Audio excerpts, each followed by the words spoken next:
Welcome to A Year of War and Peace. I'm your host, Brian E. Denton. A Year of War and Peace is a daily, year-long, chapter-by-chapter reading of and meditation on Leo Tolstoy's epic novel, War and Peace. In these videos and podcasts, you'll be treated to a free reading of one chapter per day of the novel, plus a reflective essay I've written individually tailored to that day's chapter. These readings are offered for free, though if you'd like to support me, you can do so in one of three ways. First, you could purchase my ebook, A Year of War and Peace. It features the entire novel, plus all of my reflective essays, and it's only $2.99 on Amazon.com.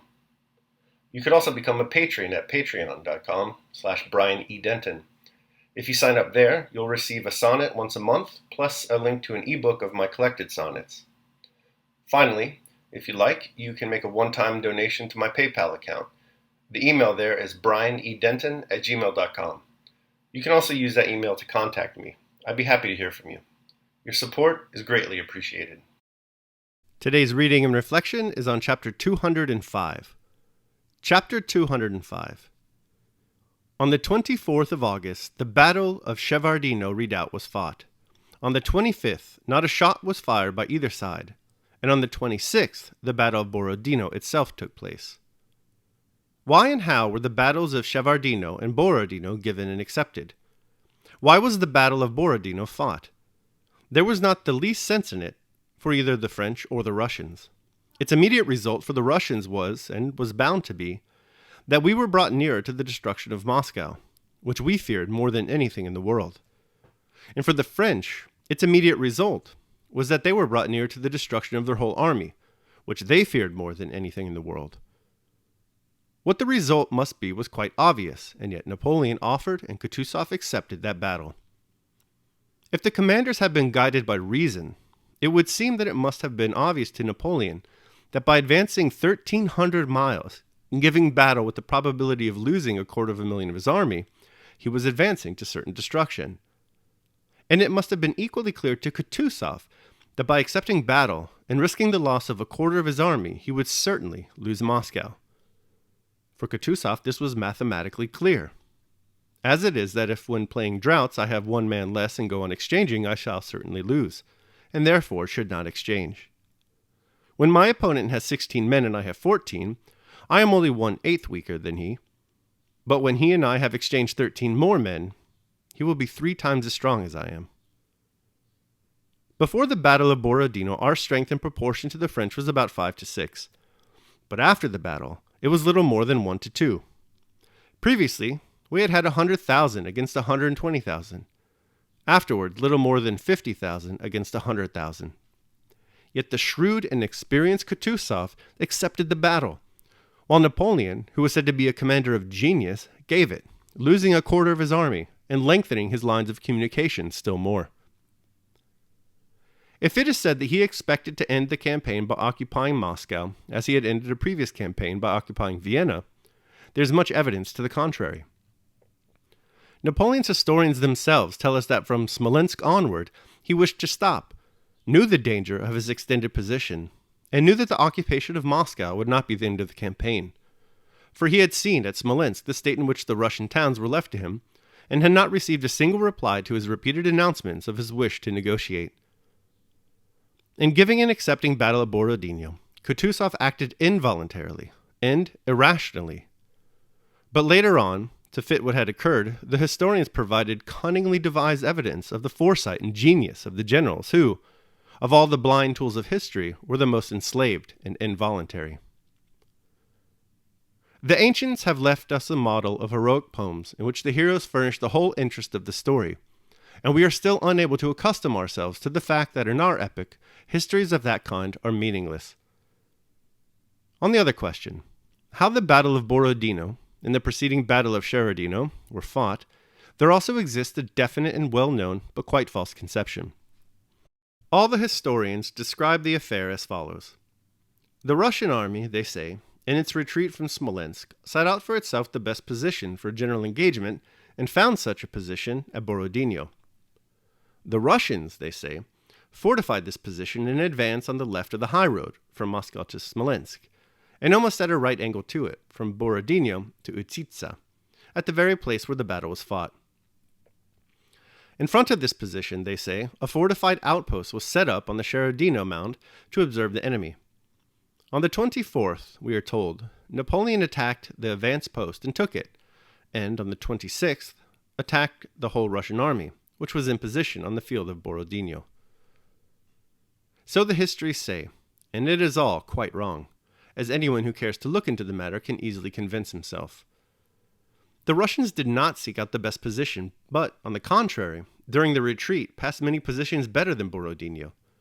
They did not stop at any one of these positions because Kutuzov did not wish to occupy a position he had not himself chosen, because the popular demand for a battle had not yet expressed itself strongly enough, and because Milosevic had not yet arrived with the militia, and for many other reasons.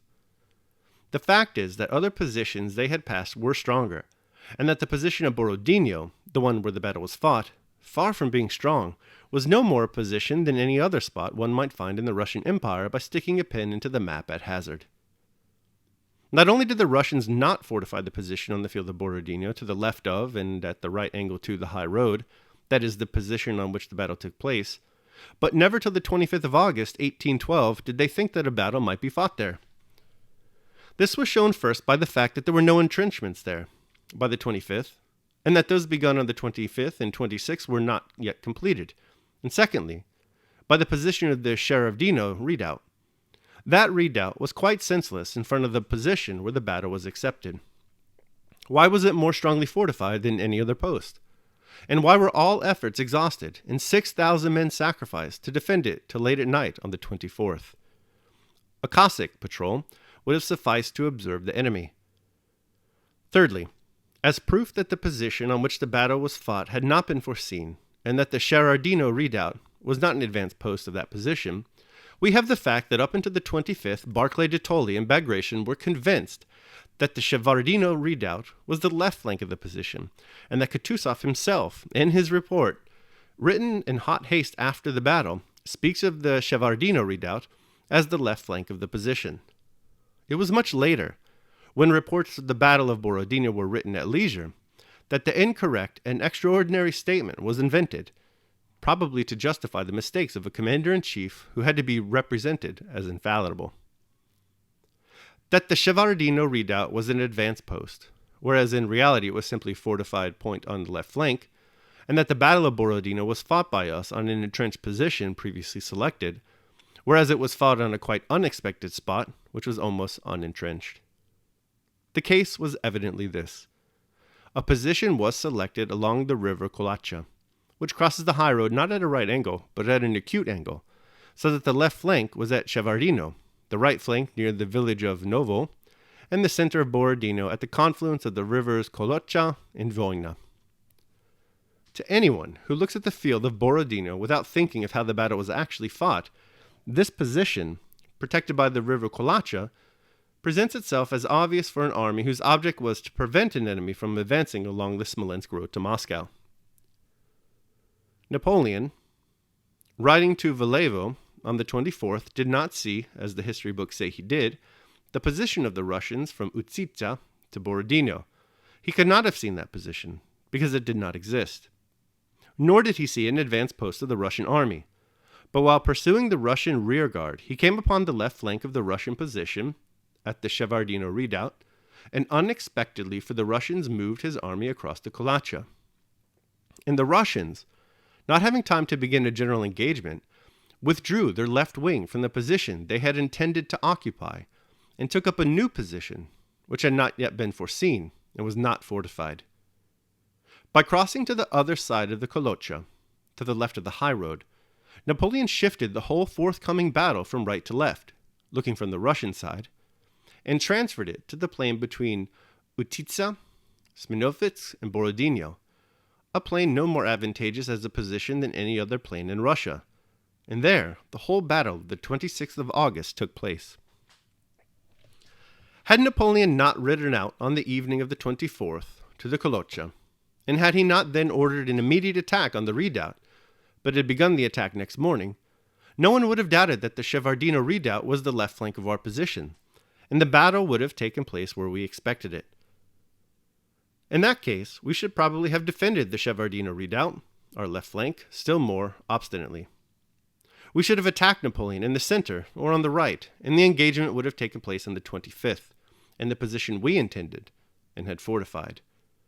But as our attack on our left flank took place in the evening after the retreat of our rear guard, that is, immediately after the fight at Gorodevna, and as the Russian commanders did not wish, or were not in time, to begin a general engagement then on the evening of the 24th, the first and chief action of the Battle of Borodino was already lost on the 24th, and obviously led to the loss of one fought on the 26th.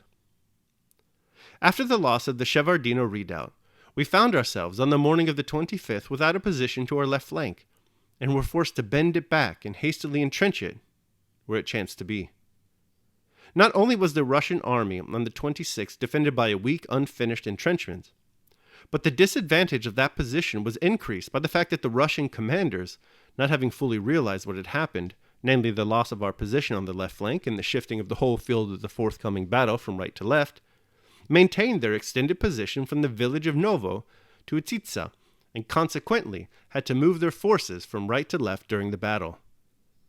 So it happened that throughout the whole battle, the Russians opposed the entire French army, launched against our left flank with but half as many men. So the battle at Borodino did not take place at all as, in an effort to conceal our commander's mistakes, even at the cost of diminishing the glory due to the Russian army and people, it has been described. The Battle of Borodino was not fought on a chosen and entrenched position with forces only slightly weaker than those with the enemy, but as a result of the loss of the Shevardino redoubt, the Russians fought the Battle of Borodino on an open and almost unentrenched position, with forces only half as numerous as the French. That is to say, under conditions in which it was not merely unthinkable to fight for 10 hours and secure an indecisive result, but unthinkable to keep an army even from complete disintegration in flight. All right, that concludes my reading of chapter 205. Hope you enjoyed it. I will now proceed to my reflection on the same.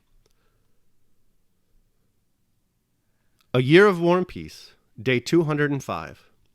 The Blind Tools of History. Often there are no knowable explanations for events, but we like to supply them anyway. In 2007, for example, Nassim Nicholas Taleb published a book called The Black Swan, The Impact of the Highly Improbable. And, improbably, it became a runaway bestseller. One explanation provided for its wild success was that it featured an animal in its title. Featuring an animal in the title of a book, you see, increases its sales. It is known. That's why the full title of this book is A Year of War and Peace in Boll Weevil Larva. A simple search of the publisher's data reveals, however, that thousands upon thousands of books published with animal names in their title sell rather poorly. A few of these actually feature some variation of black swan in their title. Taleb calls this insistence on providing post hoc explanations the narrative fallacy, our need to fit a story or pattern to a series of connected or disconnected facts. He writes, quote, "The narrative fallacy addresses our limited ability to look at sequences of facts without weaving an explanation into them, or, equivalently, forcing a logical link, an arrow of relationship upon them. Explanations bind facts together. To make them all the more easily remembered, they help them make more sense. Where this propensity can go wrong is when it increases our impression of understanding." End quote. In today's chapter, Tolstoy casts historians as the high priests of the narrative fallacy. First, he establishes that there were no justifications for either the French or the Russians to engage in battle at Shevardino and Borodino. Both battles brought the Russians closer to the occupation of Moscow, something they feared more than anything else. The battles also brought the French closer to their own destruction, and that they further stretched their already weak supply lines. In the end, Tolstoy argues, there is simply no reasonable explanation for why the French and Russians decided to offer and accept battle. Chance was the author of the engagements. Historians, however, suffering from the narrative fallacy, armed with irrelevant data, and in possession of retroactive clarity denied the historical actors themselves, provide all the reasons necessary to satisfy our deep desire for certainty and order. Tolstoy lists these reasons and then debunks each of them. We are the foolish historians of our own existence. We seek steady ground and claim clear reasons support the choices we make. We provide orderly explanations for our actions and often simplify incidents in order to furnish a comprehensible understanding of events. In truth, however, We drift about under an overpowering current. Our understanding is opaque. The world is a garden of disorder, and the state of affairs an impenetrable tangled yarn of confusion slouching away towards an ultimate and sensible cessation. And yet, we assign value to things. That's one reason why we read the historians. After all, if those of the past had a reason, if they were part of an important whole that made sense, then so too must we be taking part in something that makes sense. But imagine the soldiers at Borodino. Picture the things they valued, the things they loved and cherished. What if such things can now even be named? Or have they all been forgotten by the unforgiving march of effacing time? Daily meditation. Some things are hurrying into existence, and others are hurrying out of it. And of that which is coming into existence, part is already extinguished. Motions and changes are continually renewing the world, just as the uninterrupted course of time is always renewing the infinite duration of ages.